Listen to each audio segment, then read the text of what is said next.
चुनाव दर चुनाव हार के हाशिए पर खड़ी बसपा के लिए इससे कठिन समय शायद ही कभी रहा हो, क्योंकि एक ओर जहां वोटर छिटक रहे हैं, वहीं दूसरी ओर लीडर भी छूट रहे हैं। ऐसे में अपनी सियासी जमीन बचाने की कवायद में जुटी मायावती ने आकाश को बड़ी जिम्मेदारी दी है।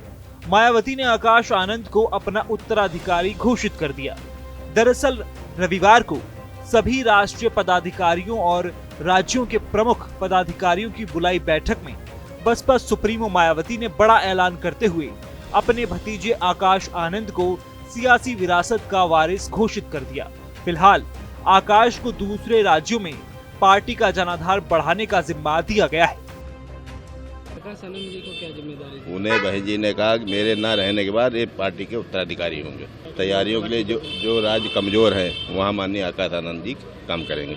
करीब 6 साल पहले पॉलिटिक्स में पदार्पण करने वाले आकाश आनंद मायावती के छोटे भाई आनंद कुमार के बेटे हैं। साल 2017 में मायावती ने सहारनपुर की एक रैली से आकाश की लॉन्चिंग की थी। मौजूदा वक्त में पार्टी के नेशनल कोऑर्डिनेटर आकाश को नई जिम्मेदारी पर सियासी गलियारों में सवालों का शोर भी शुरू हो गया है। समाजवादी पार्टी ने शुभकामनाएं देते हुए कहा है कि उम्मीद करते हैं बीएसपी के नए लीडर बीजेपी के सामने झुकेंगे नहीं। वहीं बीजेपी ने बीएसपी पर कांशीराम के मिशन से भटकने का आरोप लगाते हुए कहा है कि उत्तराधिकारी परिवार में होते हैं, पॉलिटिक्स में नहीं। उत्तराधिकार परिवार में होता है, राजनीतिक दल में नहीं।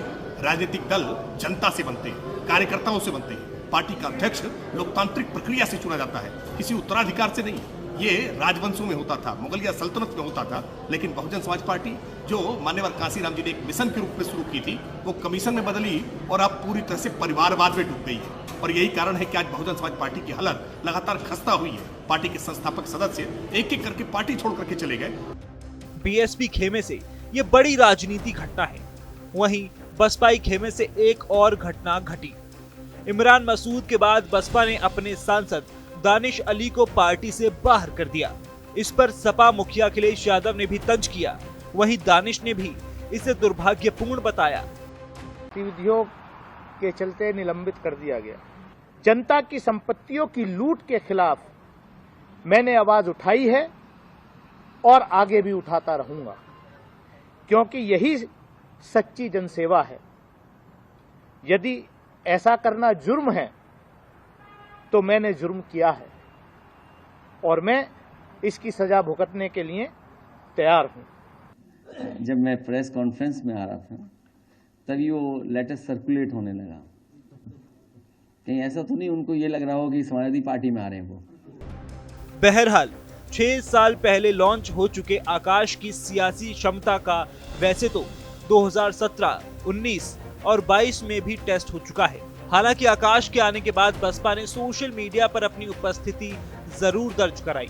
वहीं अब मायावती के उत्तराधिकारी बनने पर सियासी गलियारों में सवाल भी उठने लगे हैं। सवाल यही है कि क्या कांशीराम की कसम और मिशन से भटक गई है मायावती? और सवाल ये भी है कि बसपा की खो रही सियासी जमीन को बचा पाएंगे आकाश?